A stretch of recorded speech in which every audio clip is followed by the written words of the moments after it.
ये नहीं कि हमने सुना दिया, तुमने कहा बहुत अच्छी बात लगी, हाँ हाँ ऐसा ही है, और इस पर असर किया नहीं, अमल किया नहीं, इसके अनुकूल चले नहीं तो यूजलेस है सुनना और सुनाना भी। कहते हैं ये बातें कहने सुन की नहीं, ये कर पाड़न की हैं, ये करनी पड़ेंगी, तुमने इनको ध्यान रखा इसलिए बताई जाती हैं। कहते हैं नर से तू पशुआ की जय गद्दा बैल बनाई। ओए होए, आज आपको कोई तकलीफ होती है, डॉक्टर के पास जाते हो, अपना दुख बताते हो, राहत प्राप्त हो जाती है, और फिर पशु पक्षी बन जाएंगे। परमात्मा कहते हैं जीव व्यात वाय बलि जो रटे हरि नाम, और नहीं तो काट के फेंक दियो यो मुख में बलो नीचाम। वैसे तो जीवा बहुत काम की चीज़ है, बहुत सहयोग देती है भोजन में, खट्टा मीठा चाखण में, लेकिन फिर भी उस भक्ति ना करने से यूजलेस बताइए। और भक्ति ना करने से फिर आज तो हम बोल सकते हैं, भगवान का गुणगान कर सकते हैं, और फिर क्या होगा, कुत्ते गधे सुअर बैल बन जावांगे, जीवा भी होगी पर हम जुबान नहीं होगी, बोल नहीं सकते, अपने दुख को नहीं बता सकते, प्यास लगी है या भूख लगी है या कहीं पीड़ा हो रही है। अपनात्मा आपका मनुष्य जीवन प्राप्त होने के बाद इन तीनों गुणों का इंजेक्शन एक एक लग जाता है, अर्थात ये त्रिगुणमयी माया को की भांग हम घनी पी लेते हैं, और ये ज्ञान जो भगवान का है ये असर कम करे है। जैसे किसी ने शराब पी रखी हो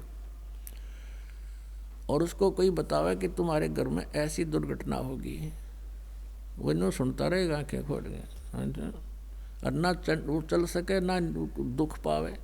तो ऐसे आज हमारी ऐसी स्थिति है, ऐसी घटनाएं हो रही हमारे साथ, और फिर भी हम दूसरों को हो रही हम ऐसे देख रहे हैं, होगी भाई।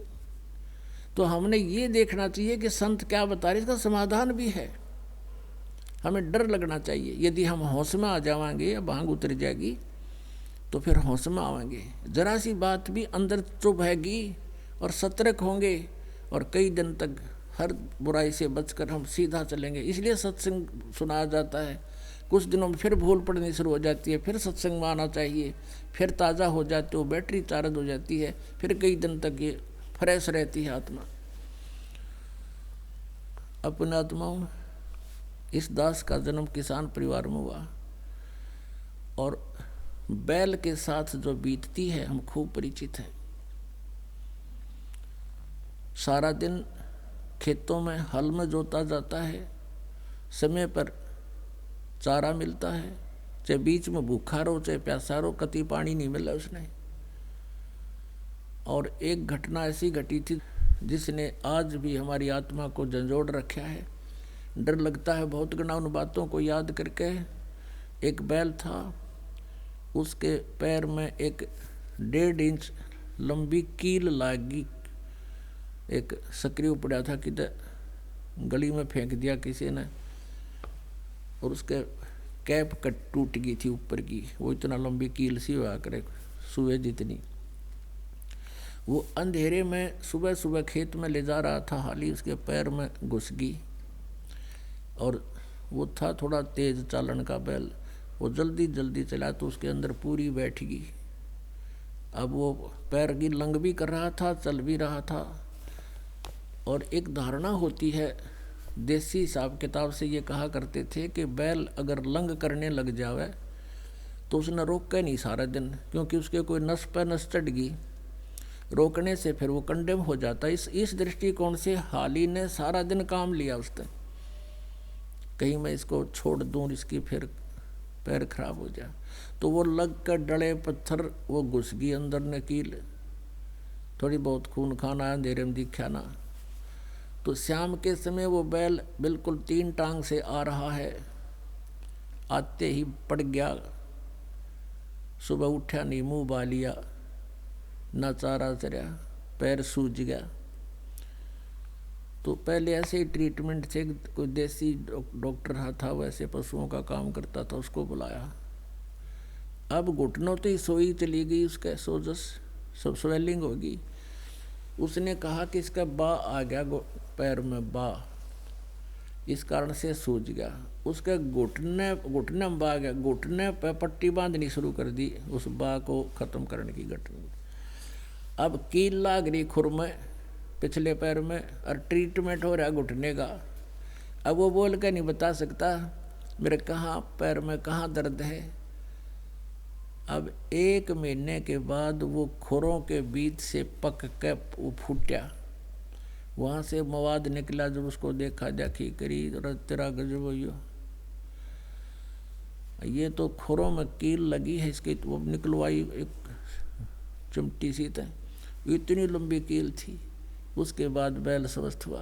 तो वो बात आज भी याद आती है। वो पहले तो प्लातून बन रहा था, उस मनुष्य जीवन में था, खावा था और फुर्र कर दे था, और कोई बतावा था कि ये ऐसे हो जाएगा तेरे साथ, समझ में कती नहीं आवा थी। तो पुण्यात्माओं आज हमारे समझ में सारी आ रही है हमारी कि बिल्कुल यह शरीर छूटा ना और यह दुर्गति तैयार दरी है, कति बिल्कुल तैयार है। तो इससे डर के हम न रहना होगा। अब ये कष्ट तो इस बैल के जीवन में, और फिर क्या बताते हैं कि फिर पीछे तू खर की जगह कुर्डी चरने जाई, टूटी कमर पजावे चढ़े तेरा कागा मांस गिलाई। ओए फिर तू गधा बनेगा, कमर टूट जाएगी, वजन रखने से जख्म हो जाएंगे, और उस जख्म के ऊपर बोरा रखा जाएगा डायमंड का, ईंटों का, और जख्म होगा, ऊपर से रेत गिरेगा उस जख्म पर ईंटों का, और फिर चलेगा। जब ऐसे रगड़ लगती है उस ईंटों की उस जख्म के ऊपर।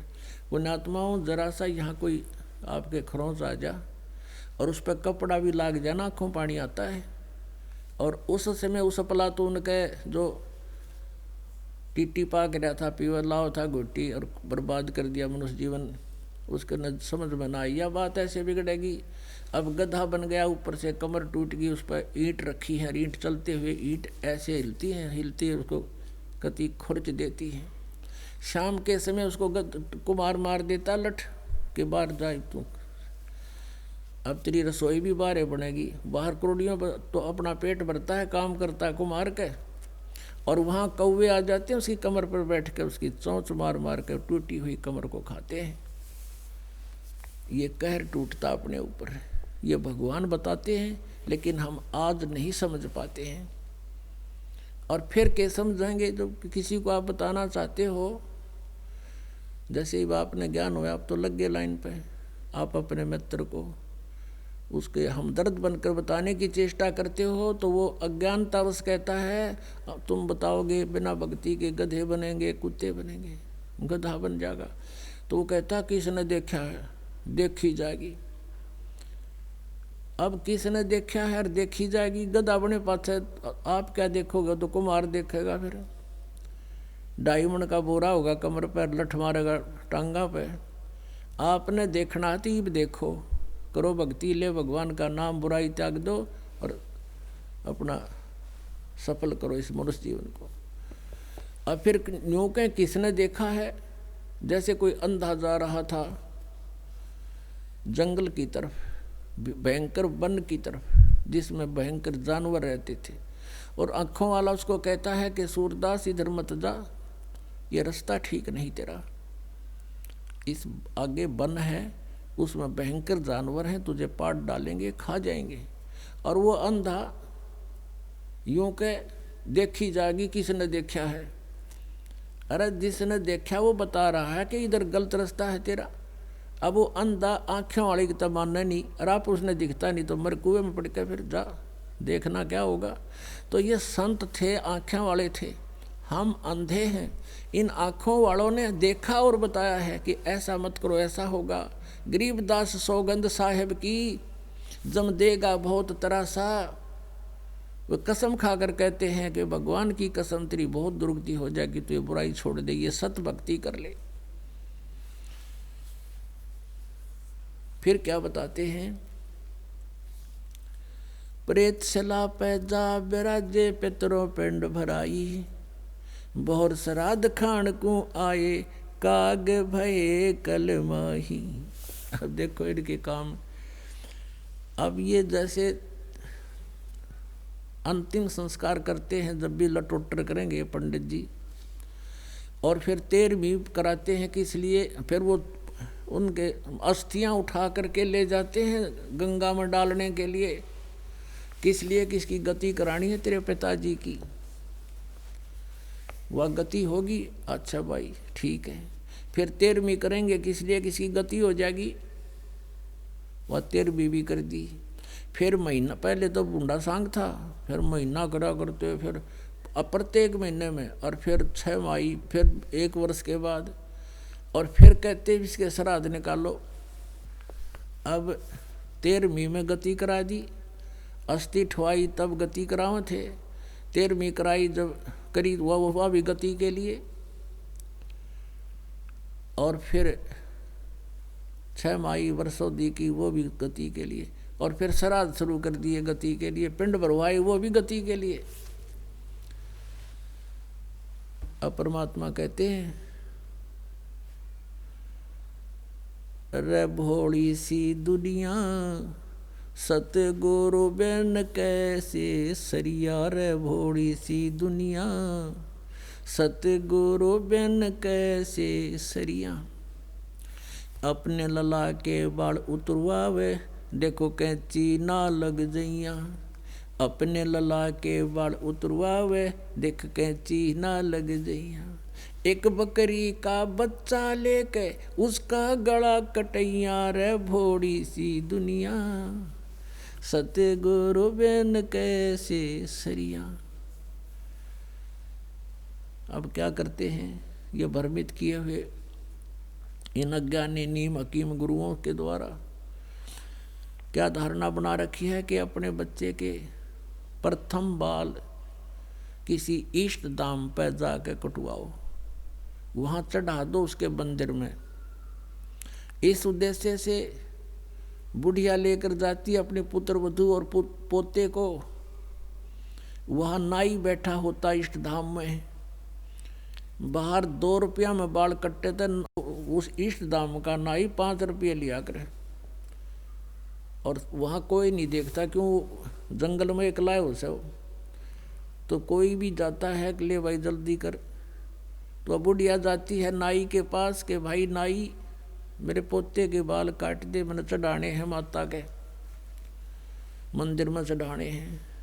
अब वो काटने लगता है तो इन्हों कहे भाई मोटे मोटे काट दे, जल्दी सीधे, बहुत जल्दी है। मैंने वो कीता कीता मार के कैंची उसको दे देता, इतने बाल। बुढ़िया लेकर उन बालों को मंदिर में चढ़ाती है, इष्ट धाम को सौंप देती है पूजा के लिए, और उधर पुजारी बैठा होता है, उसके उठाकर उन बालों ने एक बोरी में भरता रहता शाम तक, और सांझ ने उसने उन कुरुड़ियाँ पे फेंका हुआ, और कौन सा बैंक में जमा करा होगा उनने, उसने भी कुरुड़ियाँ पे फेंकने हुए। वह तो चढ़ा का ही माता कर वो पड़े कुरुड़ियाँ पे, यानी रूढ़े पे।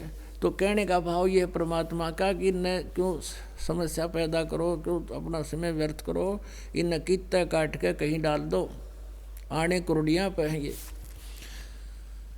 फिर क्या बताते हैं परमात्मा कि कच्चा पका भोजन बना के माता धोकने गईया, उस माता ऊपर कुत्ता मुते वो क्यों ना मर गईया, रे भोड़ी सी दुनिया सतगुरु बिन कैसे सरिया।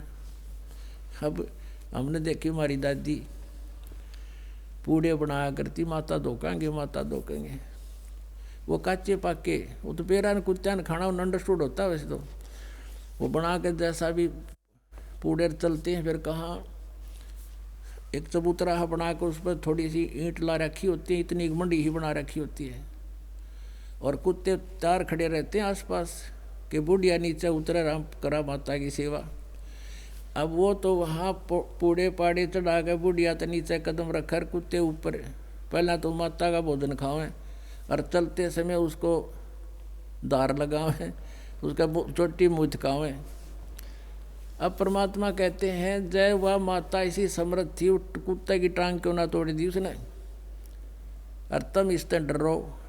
ये भगत आते हैं ज्ञान तो उनको हो जाता कि गलत साधना है, नाम भी ले लेते, फिर भी डर रहे नो करे जिसने फोड़ दिया मंडी ने, और मैं कहा उसकी पूजा करेगा, फेट ठा के कहता है।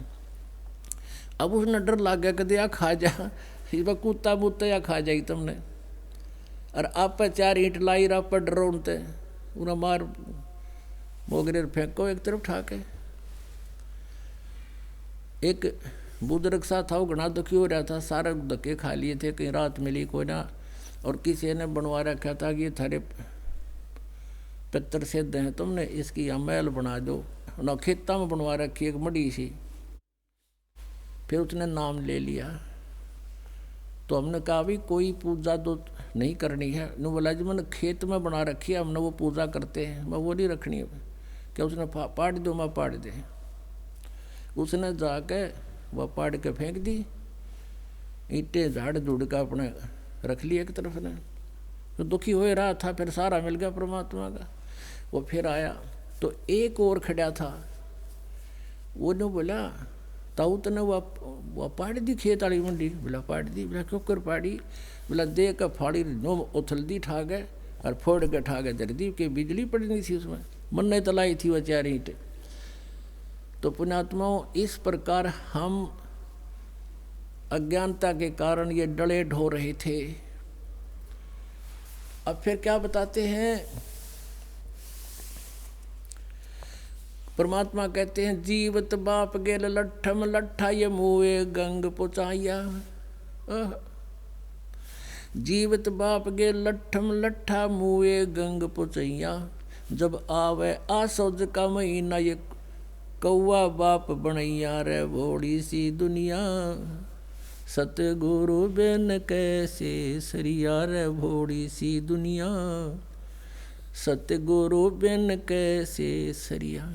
कहते हैं जब तक पिता जीवित हैं तब तक उसकी सेवा करते को ना लट्ठम लट्ठा रहे हैं कि तने उस ताई गणा दे दिया तो दूसरे की मेर करे से हैं, और मर जा जब उसने नो कहीं भी गति करा कहांगे, गंगा में ले जाओगे, गंगा में पहुँचाओगे।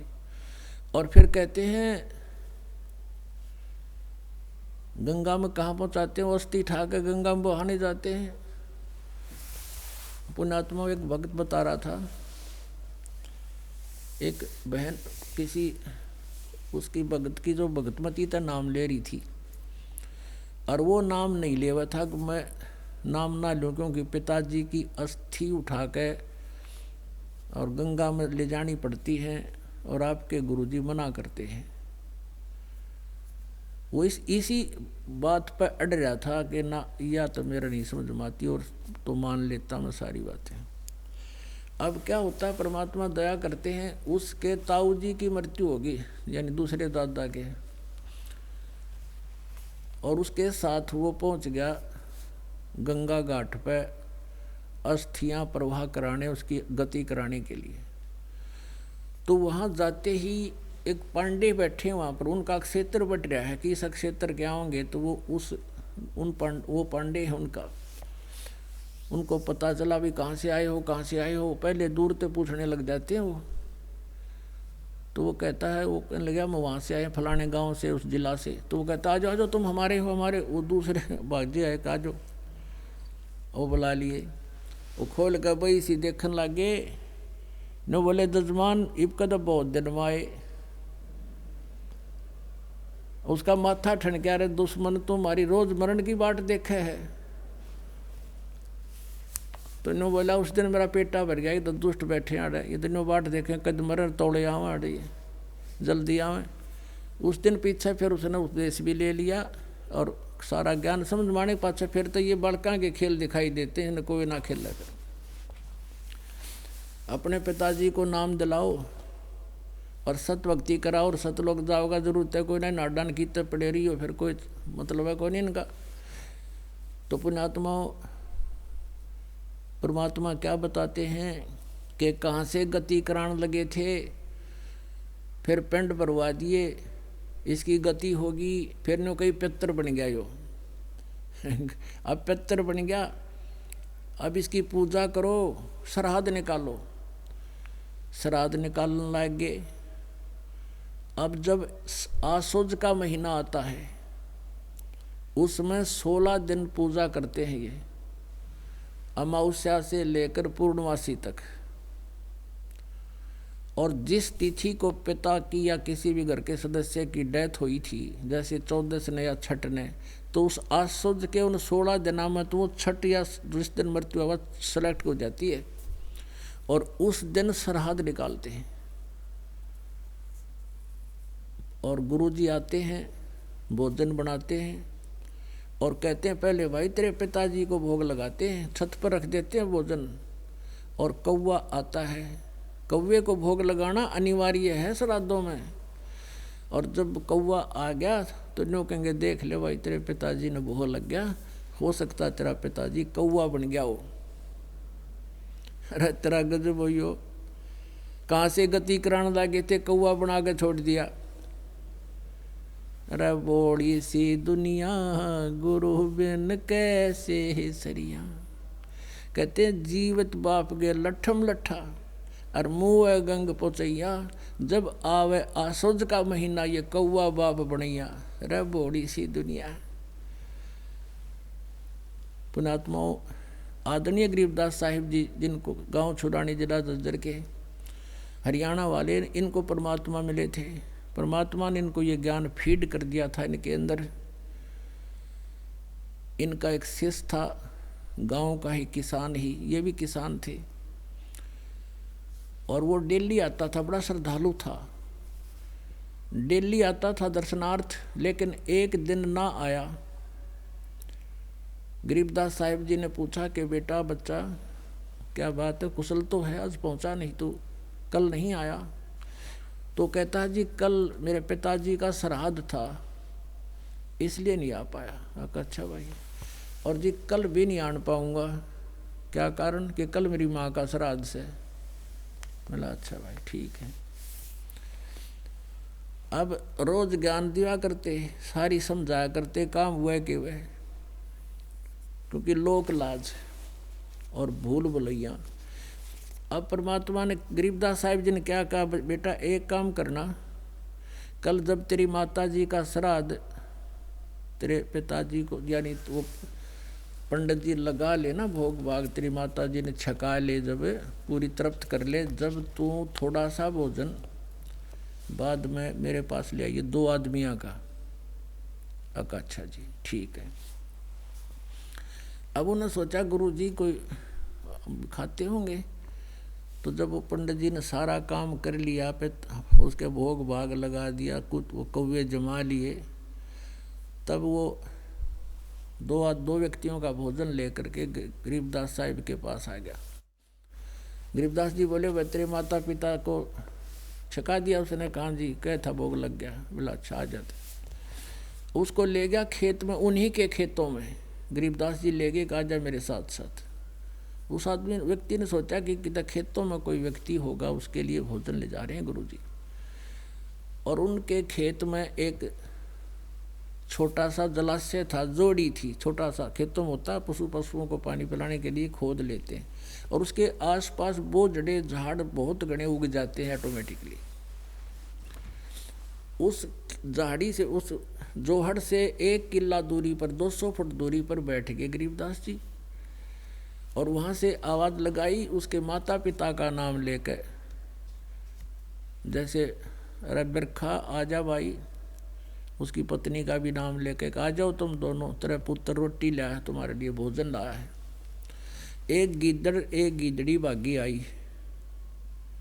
और कहा ले बेटा याद तेरी माँ सरी उतरा बाबू, और दरिन का रोटी।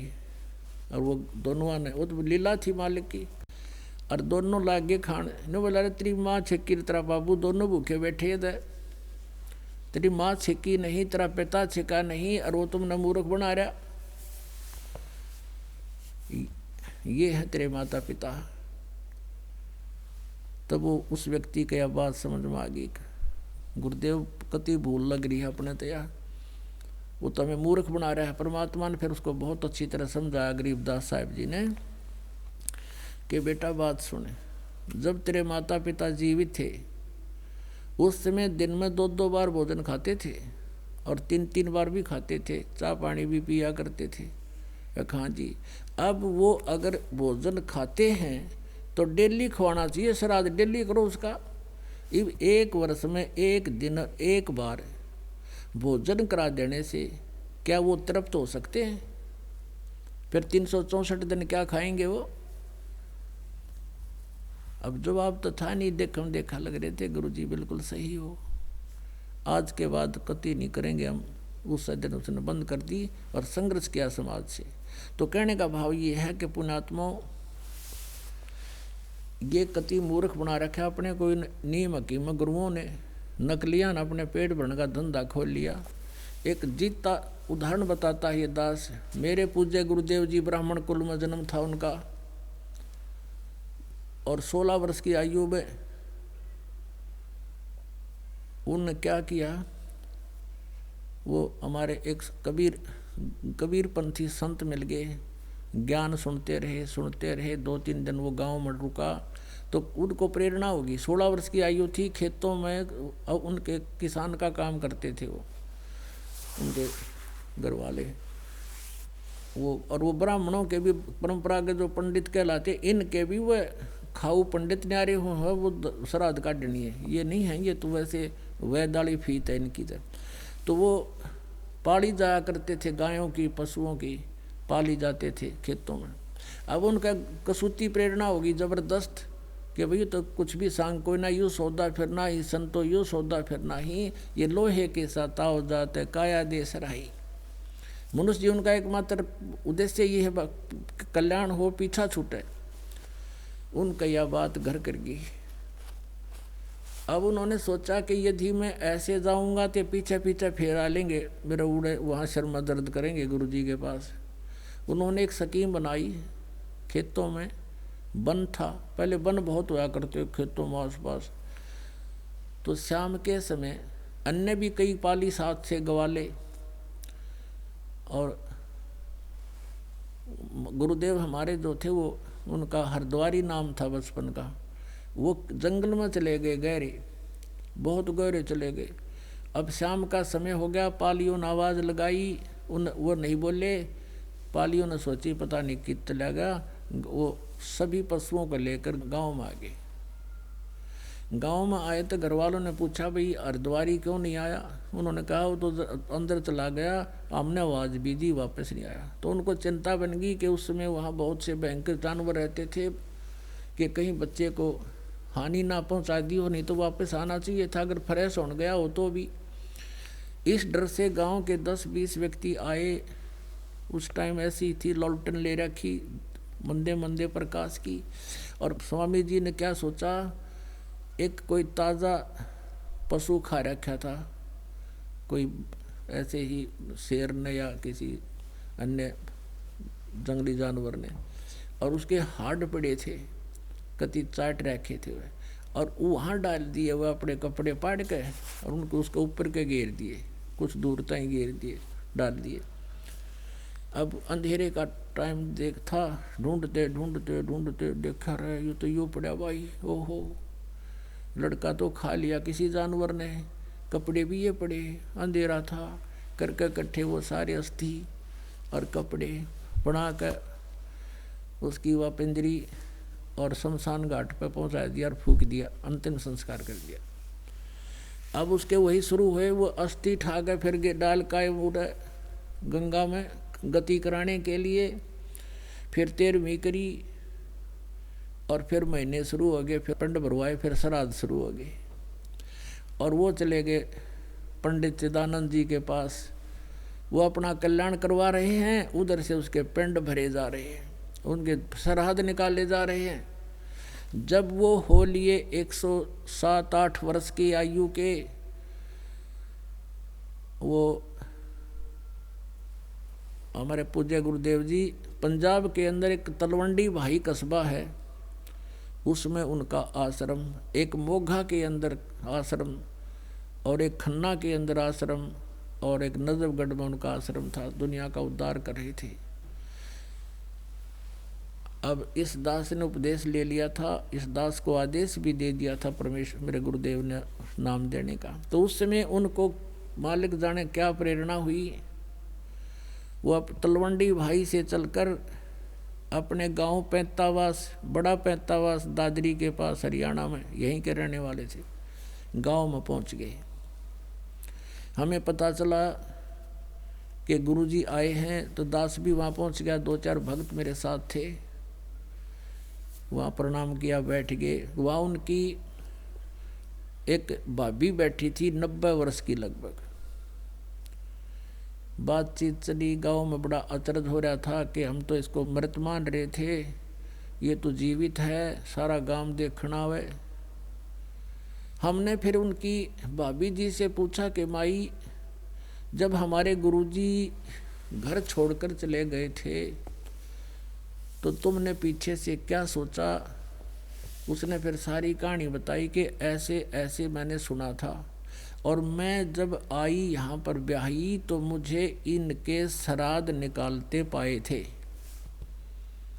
कि इनका एक भाई था, वो बेउलादा मर गया, निसंतान मर गया, और निसंतान मरा हुआ तो उसकी सेवा पूजा अच्छी ना हो, ये बकाया करें तो उसका हक तुम खा रहे हो, तुम्हें दुख दे देगा, ड्यूं कर देगा। तो मैंने अपने हाथों से इसके 70 श्राद्ध काट रखे हैं, और जैसे घर में कोई हानि हो जाती थी, जैसे कोई पशु दूध ना देता और या कोई और पशु मर गया, तो हम जाते थे उस अपने गुरुजी द्वारा, वो भी ब्राह्मण होता दूसरा, उसके पास जाते थे। वो क्या कहता था कि तुम्हारा हरद्वारी पितर बन रहा है, बेऔलादा मर गया, तुम उसकी 5 लत्ते चढ़ा दो, 5 कपड़े, और उसके इतने रुपये रख दो, मैं उसका कोई शांति पाठ करूँगा। ने बोली 10 पद इसका शांति पाठ करवा रखे हमने। और बोला यूँ खागड़ी बताएँ जीवे, वह तो मजाक करे इसके साथ। तो मैंने कहा माई, अब गीता में लिखा है कि 9वें अध्याय के 25वें श्लोक में कि भूत पूजनीय भूत बनेंगे, पितर पूजनीय पितर, और मुझे यानी मेरी पूजा करने वाले भगवान कहते हो मुझे प्राप्त होंगे।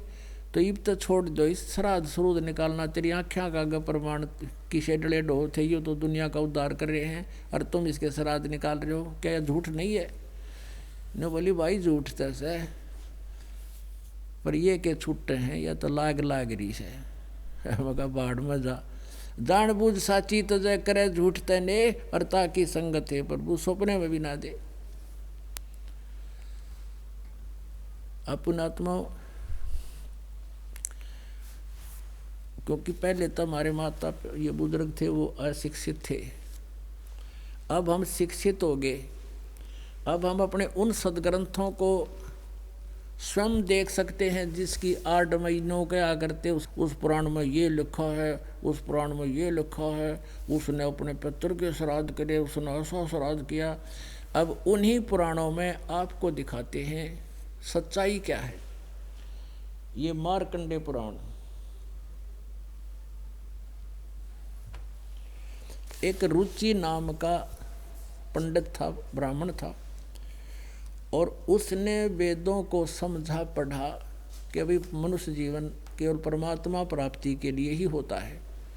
इस उद्देश्य से उसने ना ब्याह करवाया और ना कोई घर बनाया, भक्ति करने लग गया, अपना जंगल में रहता था, ना कोई झोपड़ी बना रखी थी, अपना फल आहार करता था, भक्ति करे था।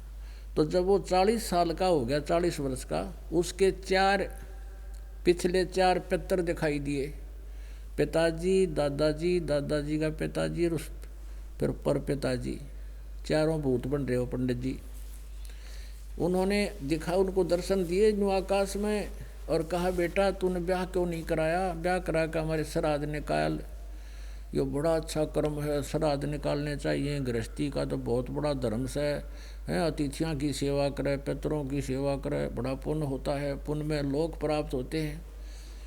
अब वो वेदों के अनुसार बात कर रहा था, तो रुचि ऋषि ने कहा पितामहो, वेदों के अंदर तो इस कर्म कांड को, ये श्राद्ध श्रूद्ध निकालना अविद्या का है, मूर्खों की साधना।